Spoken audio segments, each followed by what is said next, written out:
In the rural countryside of Wiltshire lies one of the largest Neolithic graves in Britain, that of West Kennet Long Barrow. West Kennet Long Barrow is a chambered long barrow that measures around 3.2 metres high and with a length of 100 metres.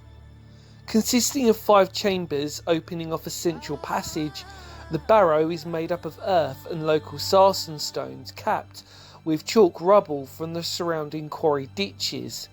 Originally this, like with other surrounding sites, would have shone white from the chalk rather than the lush green that we see today, so this, as well as resting on a high point, could be seen for miles. Built around 3650 BC, this site lasted for at least 1,000 years. After numerous digs on the site throughout the years, they found some cremations and the partial remains of at least 46 individuals, both male and female of all ages. Together with grave goods including pottery, beads and stone implements such as a dagger, this all dated between 3000 and 2600 BC. As with most sites of this period, its true meaning and purpose may never be revealed, but one of the best suggestions is that they held it as a dual purpose, to serve both as a temple and a shrine, as a possible ritualistic way to speak to their dead ancestors, to ask for advice or guidance. Either way, whatever its true meaning, West Kennet Long Barrow is a very spiritual place in a very beautiful county. Hello, how are you?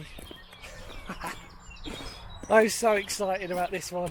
Oh, we're at West Kennet Long Barrow today. Obviously you knew that in the title. And it is a place that I have dreamed of going for a long time. Because as you probably are aware, if I had a chosen subject or a start of 10 on my historical knowledge, it would be early Britain.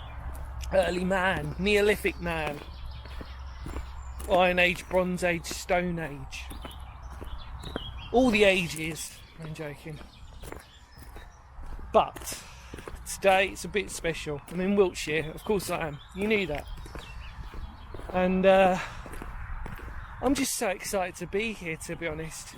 Silbury Hill is just there, which is always a bit of a weird one for me, because the fact you can't actually access it, you can walk around but you can't really climb it, which is understandable. But my first obstacle everybody, are the cows.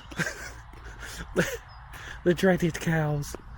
So what we're going to try and do, without scaring them too badly, and we know that my history of cows isn't the greatest, I'm not afraid of them, they just don't like me. I'm going to walk round.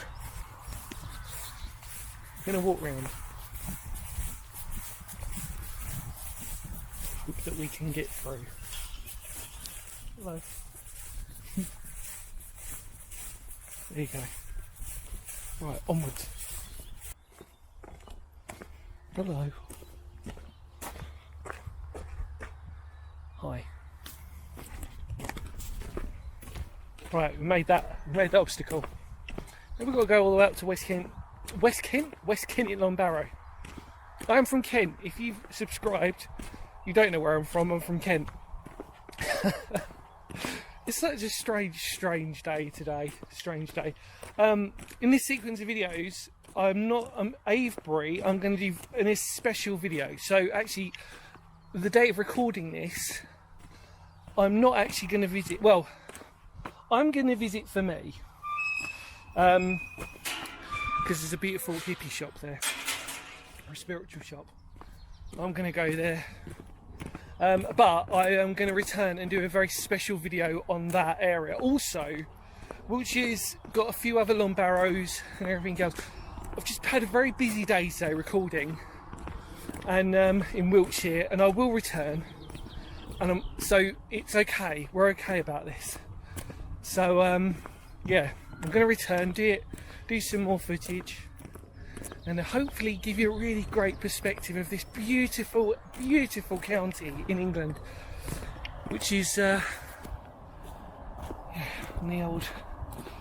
It's almost equidistant of Kent, I suppose, on the opposite side of England, and it's a strange county for me because in my gigging days, in my rock star days, I never gigged in Wiltshire. It was one of them strange counties that I never did, and yet ironically, when I started doing folk music and acoustic music, it never really occurred to me to sort of come down here, and yet really this is really my spiritual home in a strange way, Wiltshire, because like I said, it encapsulates all of my historical knowledge, the whole aspect of history in its purest sense, you know, no bunkers, nothing like that, just humans making incredible structures for their community. Does that make sense to everybody? You know, these rural farmers around this community making this. I sometimes get so overwhelmed by places that I do stutter and my brain starts going at 100 miles an hour. So if I make verbal mistakes, I do apologise. It's just that my brain does have trouble trying to sort of, it gets too excited, and then it was just sort of blah blah blah blah blah blah blah. So yeah, I apologise, but enough about me. We need to get there. Let's get to West Kennet, Barrow. Come on.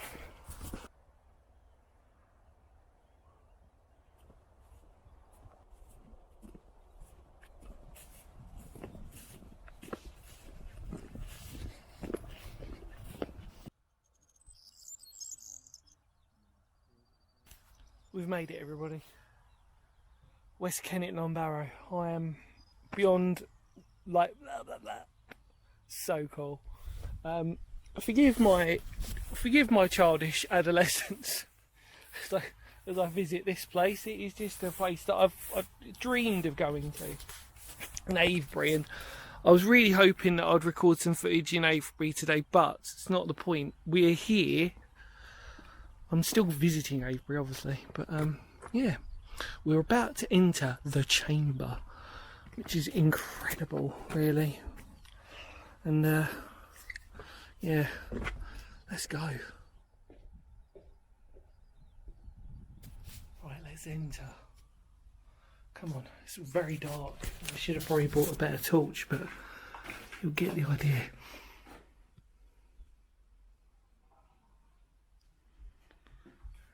You can imagine that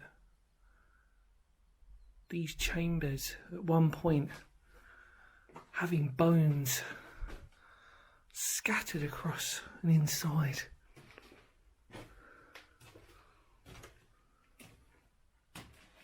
It's just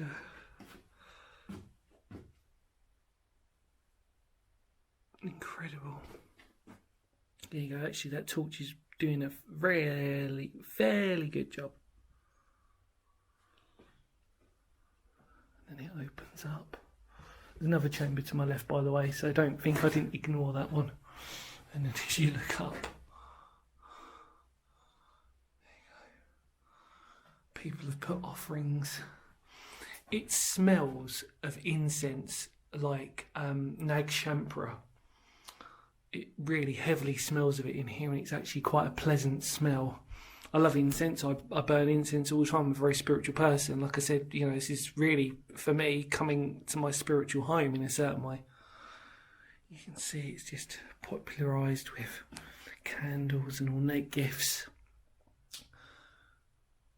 that people have been decorating in here, and it's just truly spectacular. The ribbing effect of those stones, these huge sarsen stones that just really bring this place to life, and in a strange way, the dull colours, the browns and greys and the sandy colours. We've visited sarsen stone structures before. We've visited megalithic sites before. Like we said before, these are my bread and butter of what I love doing, love exploring, especially in the southeast.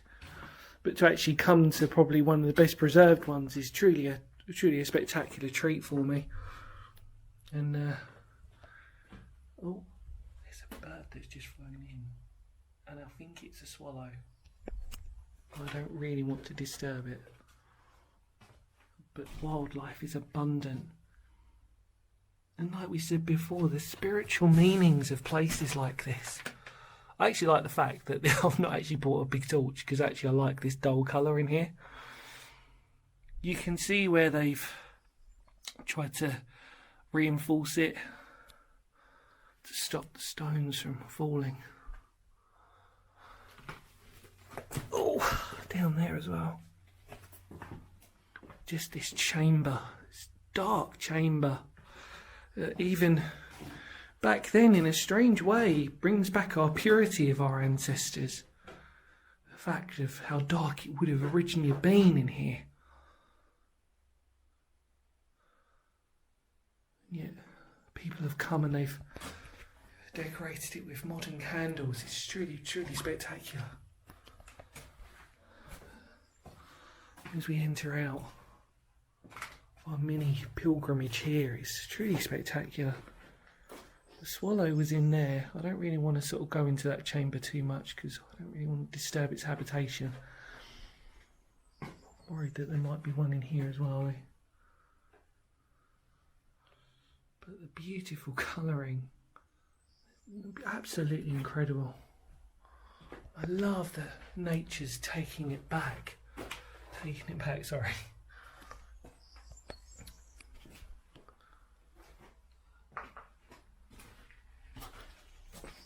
And then as we enter out, the rain, providing much needed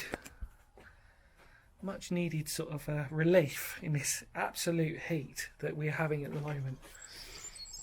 Which I don't mind heat at all. But it's just a bit dull for me today. It's a bit grey. But like we said before, you know, this adds to our adventures, doesn't it? And now what we're going to do is we're going to traverse, we're going to extend ourselves up onto the steps and have a look.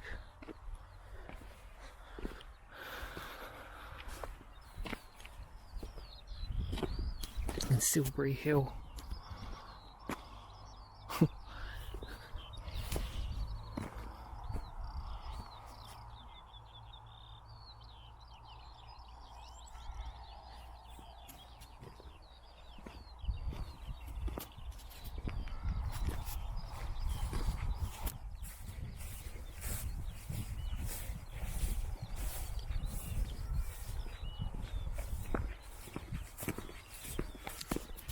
Nature's really taken over this place in a massive way, more than I would imagine actually.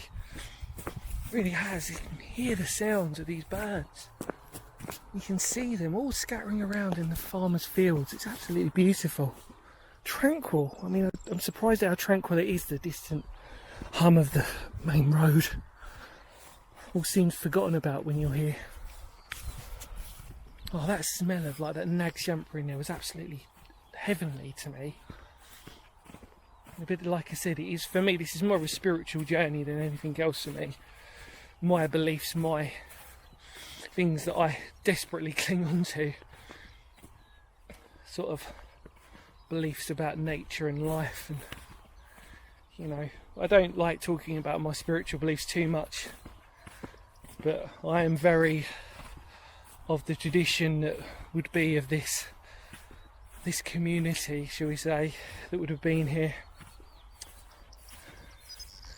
I truly believe in it. I truly believe that nature is law. That's all I'll say on my belief. Nature is law. We have to respect nature. We have to give it its due. I wouldn't change it for the world, you know that. But it's my belief. It's not anybody else's, and I'll never implant it on anybody else to say, look, what we give to nature, she will give back to us, Mother Nature. And, there we are. The opposite side of the Barrow, these stones that obviously are placed modern, but leave as a marker for us.